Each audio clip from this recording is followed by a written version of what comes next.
Well, President Obama now dismissing new criticisms about his administration's response to the Benghazi terror attack that killed 4 Americans. Watch this. We dishonor them when we turn things like this into a political circus. What happened was tragic. It was carried out by extremists inside of Libya. We are out there trying to hunt down the folks who carried this out, and we're trying to make sure that we fix the system so that it doesn't happen again.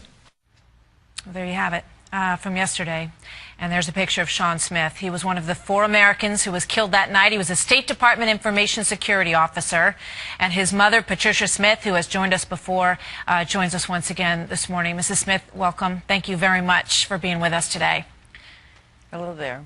Talk to me about your reaction to what you heard the president just say.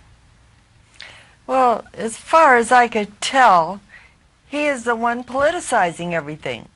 My son was, as he described himself, as a flaming liberal, and we chatted all the time about that. And I'm an independent.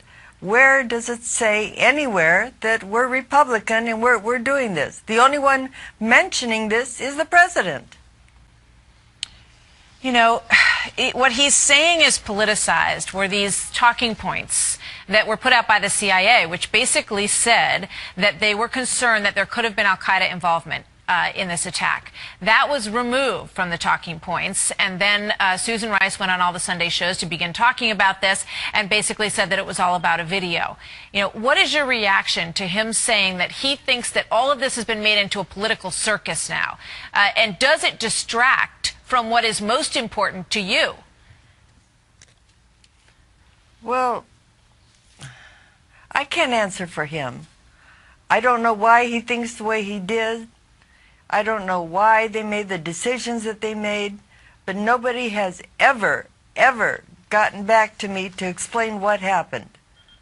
You know, when you look back at that, Mrs. Smith, and I think of the president the day after your son was killed and the 3 others were killed, coming out and saying that justice would be done. And just a week or so ago, I think it was, they released 3 pictures.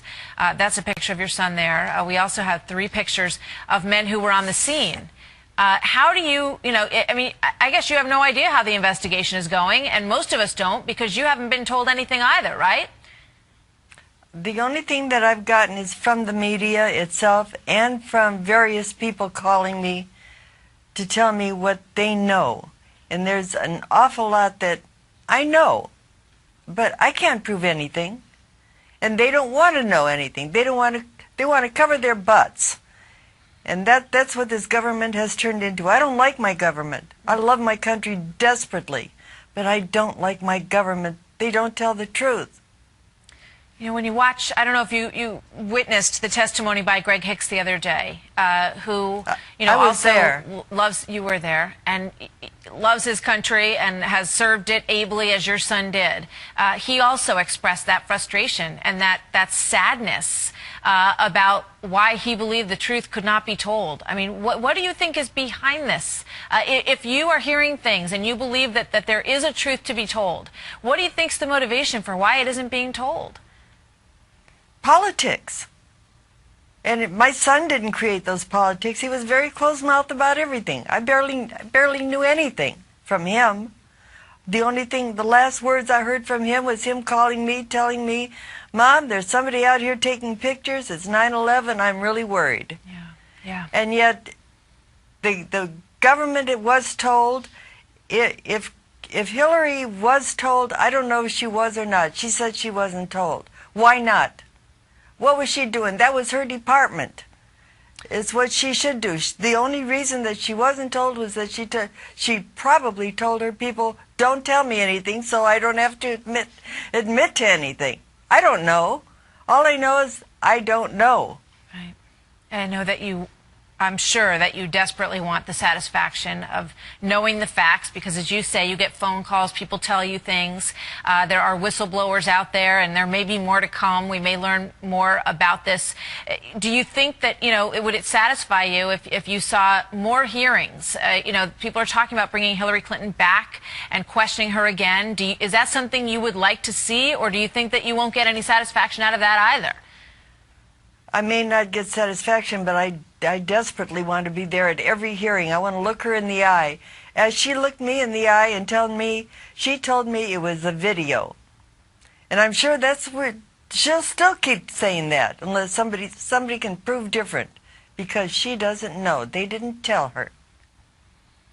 So where does this go? You know, I mean, we probably will have more hearings, and the politicalization of this, people believe, stems from the fact that the administration wanted to present a picture that Al-Qaeda was less and less active due to their actions, but to argue that they were on the scene that night and that they attacked the embassy, as Chris Stevens told Greg Hicks, we are under attack.